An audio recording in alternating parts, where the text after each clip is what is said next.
Tonight's headlines. CBS News told the sniper or snipers may have help. Money demand may be a trick. And parents furious after threat to children. Also tonight, dozens of Muslim gunmen storm a Moscow theater, taking hundreds hostage. Eye on America. A look at the amazing steps sniper investigators are taking trying to find a suspect. And whose line is it anyway?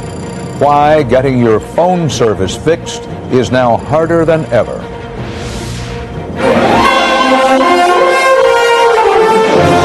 This is the CBS Evening News with Dan Rather reporting from CBS News headquarters in New York. Good evening. It is 3 weeks now, and the serial sniper is still on the loose, still warning he'll kill again, and police are beginning to theorize he may not be alone. Here's the latest. Police officially confirmed the man shot dead in Maryland yesterday was the sniper's 13th victim, the 10th to die. A second letter believed to be from the sniper was found at that crime scene. Children in Maryland, Virginia, and the Washington area in general went to school today knowing the sniper may be targeting them. Police are pleading for any witnesses to come forward, even if they're in this country illegally. And CBS News has been told new theories are beginning to emerge in the investigation. CBS News correspondent Joey Chen has the latest on that from Rockville, Maryland. Joey? Good evening, Dan. Indeed, police continue their work, and tonight investigators are developing some very interesting ideas about who is behind these sniper attacks. One of the most intriguing, a number of experienced investigators now believe it is possible that more than one person is involved. They base that thinking on the wide geographic range of the attacks, more than 100 miles apart, and on the difficulty a single person would have planning and carrying out so many shootings by himself without getting caught. About that demand for $10 million, it was made in a letter found after the shooting last Saturday night at the Ponderosa restaurant in Ashland, Virginia. But at this point, investigators do not believe it is a primary motive. A similar letter was found in a park near the scene where the bus driver was gunned down yesterday. Like the Ponderosa letter, it is 3 pages long, filled with bad grammar and poor spelling. Most important to investigators, it contains an identifier, a code known only to the sniper and police. The letter writer said he had tried and failed 6 times to call police on their hotline number and complained that the incompetence of police meant 5 people had to die. As if to prove that his claims of his calls had not been taken seriously, the writer in his latest messages actually identified one person who he said answered that phone tip line. He identified that person by name, Dan. Joey Chen reporting live from Rockville, Maryland. Now to our CBS News Washington Bureau, where investigative correspondent Jim Stewart has been looking into some of the key questions in this case. Jim, keeping in mind that the Unabomber was finally caught after some things he wrote were put in the papers, do we know anything more about the sniper's demand for money? Well, Dan, what we're told is that the sniper had a very explicit plan for how he wanted the money delivered. He demanded that $10 million be applied to a credit card. He provided both a credit card number and the name of a person associated with that number. Authorities immediately checked out that name, of course, and we're told they're convinced the individual had nothing to do with the shootings. So why this name and why this manner of delivery, investigators admit they don't know. But it does help explain, perhaps, why many agents now feel that money isn't the sniper's real motive, Dan. All right, that's the motive. But now back to this business. The Unabomber was caught once a letter of his was widely circulated. Is there any chance that authorities might release the letters that they're still keeping secret to see if anyone recognized the handwriting or manner of speech? They are discussing that, but for the moment, have decided against it. The idea was to release snippets from both letters, since there is some slight discrepancy in the way they're written and worded. The concern, however, is that the release of just a few written words might prompt so many calls to the police hotline that it would ultimately prove more harmful than helpful. Dan. Jim Stewart reporting live from Washington. Questions are being raised not only about the way the police have handled the letter so far, but about the way the entire investigation is being conducted. Rightly or wrongly, a lot of people have the sense that there's a lot of confusion in the investigation. And, by the way, who is in charge of it? CBS News correspondent Jim Axelrod is covering that angle of the story. In a case marked by high drama and even higher frustration, It is perhaps the most bizarre moment, and maybe the most revealing. It is a Plymouth Voyager with temporary Virginia tanks. At the same time Monday, police in Richmond swooped in on a payphone used by the sniper, seized a van and 2 men. Chief Charles Moose seemed oblivious 120 miles away in Maryland as he addressed the sniper. We are preparing our response at this time. A split screen, indeed. So why would the chief come out here and start trying to talk to the killer if they thought that they already had the killer in custody? The episode points up the main challenge for the 2-state multi-agency task force. There's a lot of talented law enforcement people working on this case from a number of agencies. Maybe too many to effectively and efficiently command and coordinate. 600 FBI agents, 500 ATF, thousands more local and state, and no one person in charge, no one set of procedures in place. The lead FBI agent doesn't see a problem. I think this is one of the more remarkable investigations I've been involved in from the standpoint of cooperation. But even after reports of the sniper's letter were made public, that he was enraged about hotline operators ignoring him, and that 5 people now had to die because of it, there were still senior agents working the case who hadn't been briefed about the letter as late as this morning. Law enforcement sources tell CBS News, quote, "It is hard to determine who at the top of this investigation is looking at this as a detective would. There are too many cooks." May not be chaos, but it's disorganization. And it's a kind of disorganization that would give hope and promise to someone like the perpetrator. So why doesn't the FBI just take over? These days, job one for the Bureau is terrorism. As much fear and disruption as the sniper is spreading, this is still about finding a domestic serial killer, not international terrorists. Jim Axelrod, CBS News, Washington. As if children in Washington, Maryland, and Virginia were not frightened enough, remember the sniper shot a 13-year-old schoolboy 2 weeks ago. Today, the students return to school knowing the sniper is now making a specific threat against children, saying they are not safe anywhere at any time, and the police agree. CBS's Wyatt Andrews has our report on that. In a silent answer to the sniper, every school district around Washington opened, with parents in particular vowing to do what it takes. At several schools, parents served as human shields to block any open shot, some escorting the children car door to school door. The parents are going to do whatever they can for the kids. We're not going to let one guy scare us away. It was chilling to parents when the threat to children was read by Chief Charles Moose. Your children are not safe anywhere at any time. But by morning, as Deborah Canning walked to school, placing her children away from the street, she wasn't walking in fear anymore. She says she was mad. Well, I'm also really angry. It's such a low and contemptible thing to do, to target kids. Like our human lives are target practice, and he's going to get what he can get, and I'm angry now. I'm past scared. This is now a community that has simply grown tired of the sway the sniper has held over their lives. Parents are tired of keeping their children indoors. They are tired of the 3 weeks of fear. The schools plan to stay open, but under guard. Police patrol every school on the ground. Military surveillance flies overhead. Protective parents like Michael Groman, who lives next to the school, drive door to door. All right, forgive me, why would you drive your child from next door? Well, I'm just not going to take any chances right now until this is all settled. School attendance was down slightly, but only at the Maryland schools closest to the Tuesday shooting. The attitude of parents has changed. They still want their children to run into school, but say they've stopped running away. Wyatt Andrews, CBS News in the Washington suburbs. In Moscow tonight, Russian security forces surrounded a theater after dozens of heavily armed people took a reported 700 hostage inside. The gunmen apparently are Muslim fighters from Chechnya, the province where Russia's army has been trying to put down a rebellion for 7 years, although the roots of it go way back. CBS News correspondent Bill Casparini has the latest from Moscow. The gunmen forced their way into the theater during the evening performance of a popular musical. Witnesses say up to 30 armed men and women fired shots in the air and announced they were Chechens demanding an end to the long, bloody war in Chechnya. The heavily armed group released some women and children, but hundreds of people remain trapped inside. This woman was one of the few who were backstage and managed to escape. No one realized at first what was happening as the gunman ran onto the stage and fired into the air, says the woman. Elite Special Forces units quickly rushed to the scene as the gunman began allowing some hostages to call out on their mobile phones.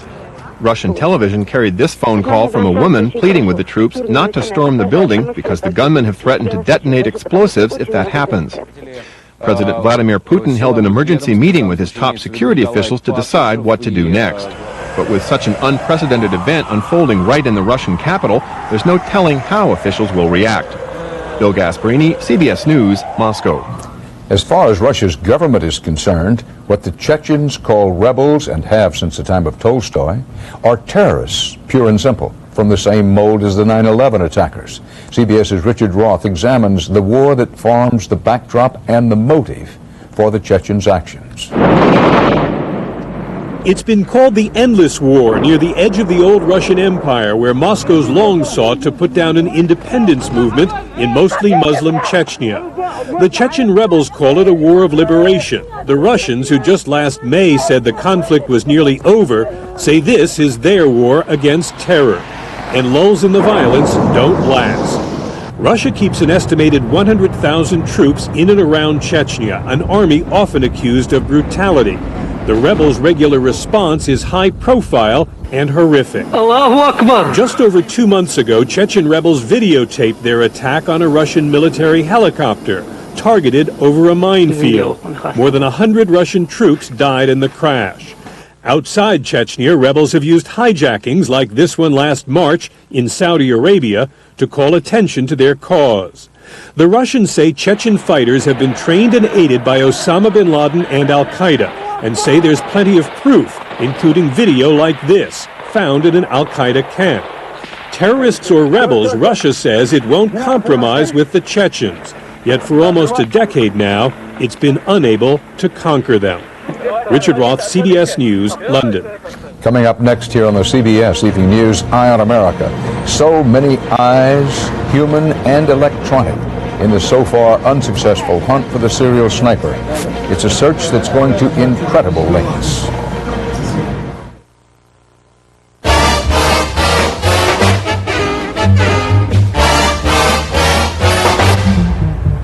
It don't mean a thing if it ain't got that swing. Do-wop, do-wop, do-wop, do-wop, do-wop, do-wop, do-wop, do-wop.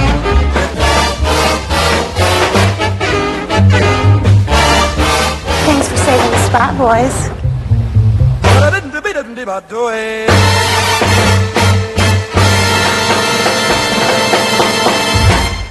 Honey? Could your house use another computer? Then call 1-800-GATEWAY, because right now we have incredible deals on desktops with LCD flat panel displays and CD burners starting at $6.99 after a $100 mail-in rebate. Gateway, a better way. When you manage a restaurant all day, you need a strong hold. That's why I switched to Fix-It Fresh. Ah, that's good. Now I can sip hot soup at lunch and still make it to dinner to greet my favorite customers. For a strong, long hold, Fix-It and forget it. Do you know the warning signs of osteoporosis? Unfortunately, there aren't any. That's why I got a bone density test.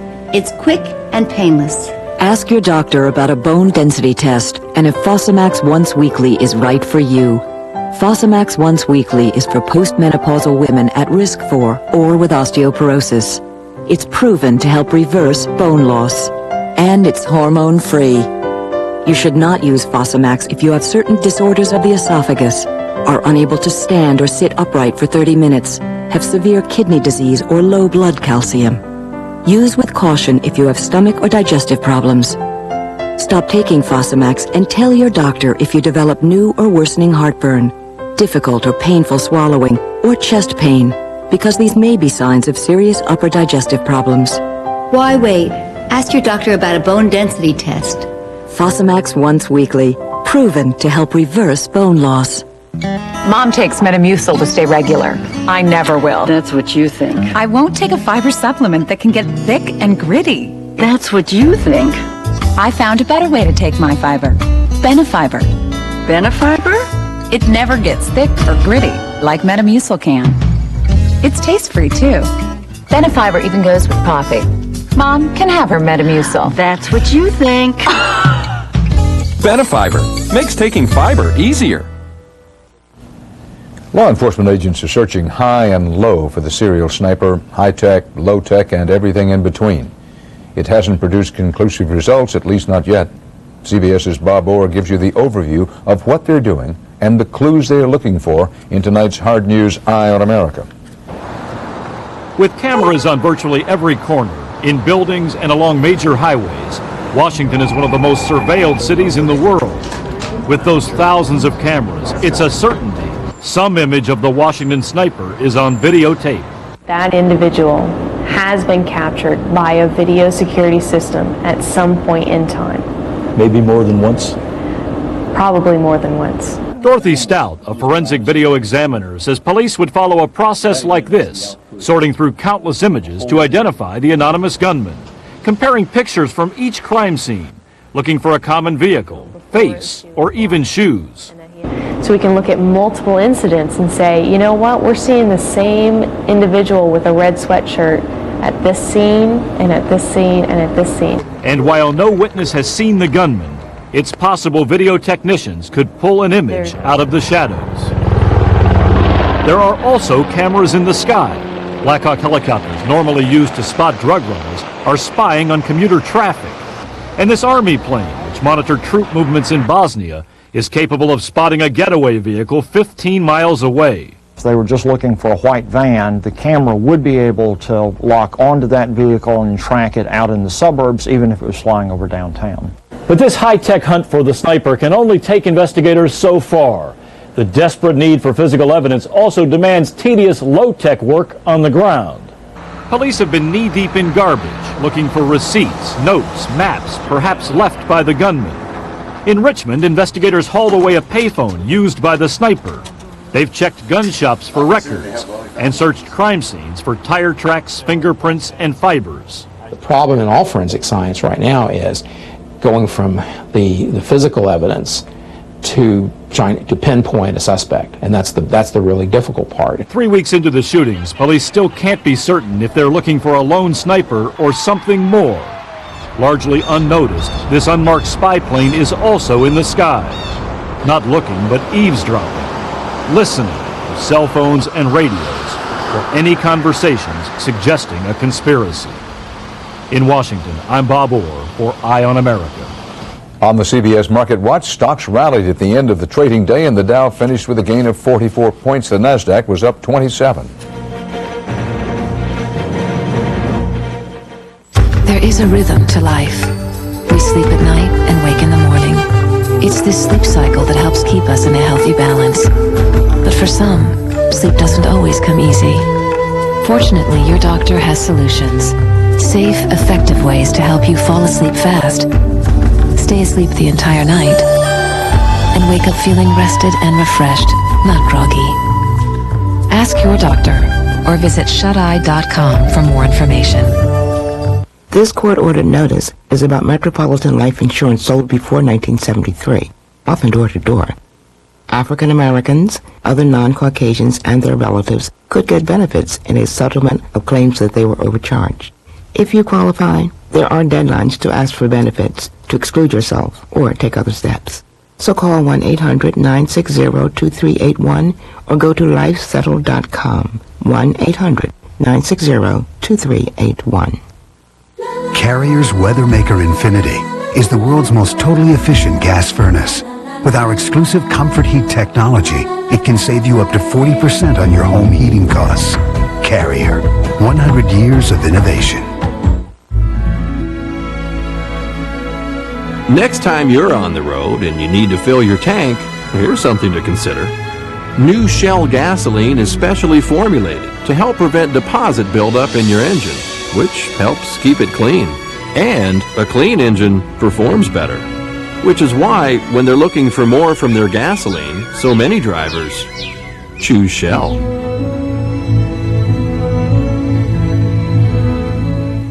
How'd you get here? Decon. How'd you get here? Decon. How'd you get here? Decon. How'd you get here? Cat. What did you say? All right, I got caught by a cat. Caught by a cat. Number one Decon puts mice where they belong. Heartburn can be brought on by stress or food. For fast relief, get Zantac 75. Zantac quickly blocks the strongest acid trigger for heartburn relief that's gentle anytime. Zantac, the shape of fast heartburn relief anytime. If you're one of the millions of Americans who's searching for a way to get back into the rhythm of life, maybe it's time you ask your doctor about Ambien.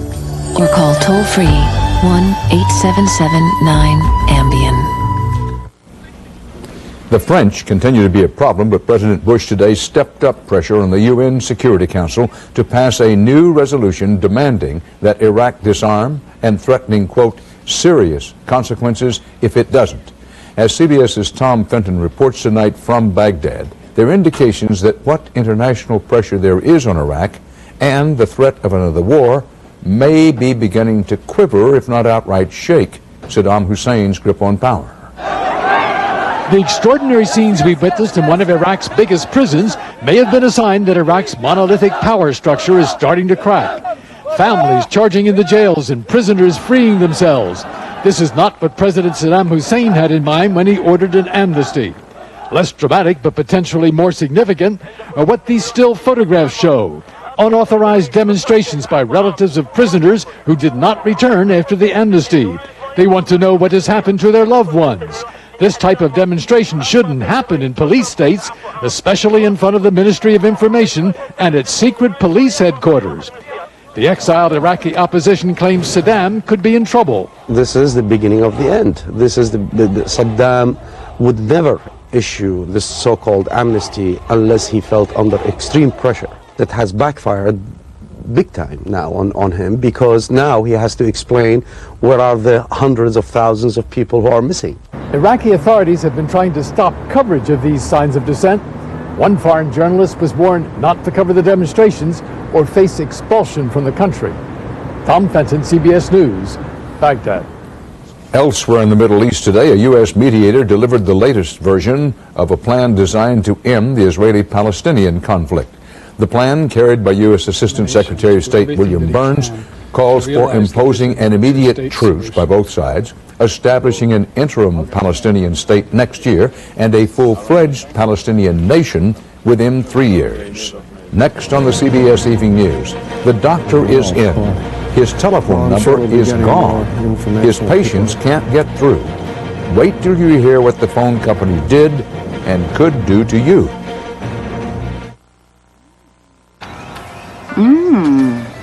What's that? Metamucil. Get out. That's a cookie. The power of powder in a wafer. Tastes so good, you won't believe it's Metamucil. Get regular, stay regular. The cookie way. In 1935, Foxwood Farms started with one horse and a truck. The horse was a thoroughbred, the truck a Chevy Suburban. Today they have a few more horses, but there's still only one truck, Chevy Suburban. With an available 8.1-liter Vortec engine, it's capable of towing up to 6 tons, making it the best Suburban yet. Chevy Suburban, like a rock. Honey? Could your house use another computer? Then call 1-800-GATEWAY, because right now we have incredible deals on desktops with LCD flat panel displays and CD burners starting at $6.99 after a $100 mail-in rebate. Gateway, a better way. I like to shop every day.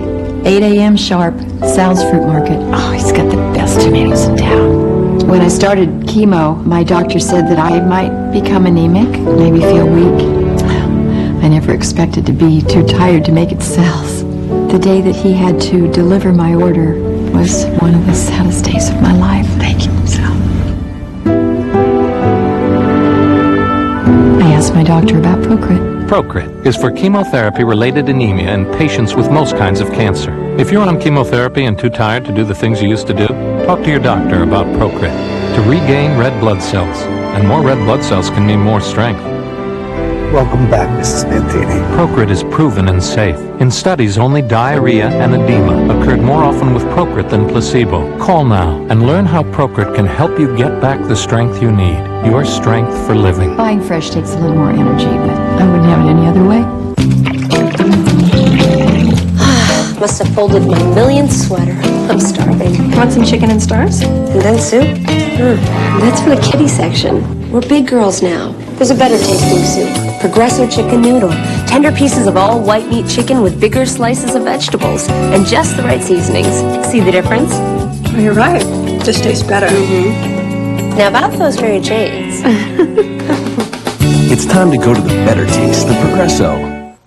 Coming up tonight on News Channel 5 at 6, former Tennessee Governor Ned Ray McWhorter does his part for the upcoming elections as he stumps for Phil Bredesen. We'll have more at 6. We end tonight by giving you a look at this country's fouled-up telephone service. It's a problem all over the country. It now seems the phone companies can change your phone number without even telling you, and that's not the worst of it. Get a load of the number they did on a doctor and then imagine what they must be doing to other people. CBS's Jane Clayson did for this report. There's a piece of emergency equipment in a doctor's office that you might not think of. It's the telephone. It's dangerous. It's very worrisome. The phone stopped ringing at New York doctor Peter Salon's office when, without any warning, the phone company simply eliminated his phone number, the same number he and his patients have had for 15 years. I reported it to AT&T and said, gee, I'm an obstetrician, I'm a gynecologist, I do surgery, we have emergencies, and we really need the phone. The phone was out for 4 days, and getting help wasn't easy. With local and long distance together. More and more phone companies across the country are bundling long distance and local service. The companies say it's one-stop shopping. It isn't. Dr. Salon thought he'd signed up with AT&T for his phone service. But as it turns out, AT&T leases its local service from Broadview Networks, which in turn leases the local lines from Verizon. No problem until there's trouble on the line. AT&T told him to call Broadview, who referred him to Verizon, who sent him back to a supervisor at AT&T. I said to him something about, and there may be legal implications here, and he said, you know, you better reread your AT&T contract. We provide service, we don't guarantee it. Which raises some questions for millions of customers across the country. If you pay one company for full service, shouldn't it provide full service, even if something goes wrong? We wanted to ask AT&T about that, but AT&T refused our request for an interview. We could be on the edge of a crisis. Telecommunication analyst Annabelle Dodd says the first casualty of the cutthroat competition in the phone business is always customer service. There's a tremendous amount of corporate arrogance on the telephone company's part, and they need to be reminded that they are accountable for providing reliable, consistent service. I'm sure it's going to happen again. The Federal Communications Commission knows it will probably happen again, and that's why it's taking action. Just last week, it fined a different phone company $6 million. Jane Clayson, CBS News, New York. Telephone problems on the line. Part of our world tonight. I'll be back shortly with what we think is an especially strong 60 Minutes, too. What's inside the mind of a serial sniper? Hear for yourself the videotaped confessions of another sniper who did it and was caught. Plus, the original boy band. These guys are hip, hot, over 70, and they're blind. 60 Minutes 2 is on at 8, 7 Central, here on CBS. For the CBS Evening News, Dan Rather reporting. See you soon on 60 Minutes 2. For news 24 hours a day, go to cbsnews.com. AOL keyword CBS News.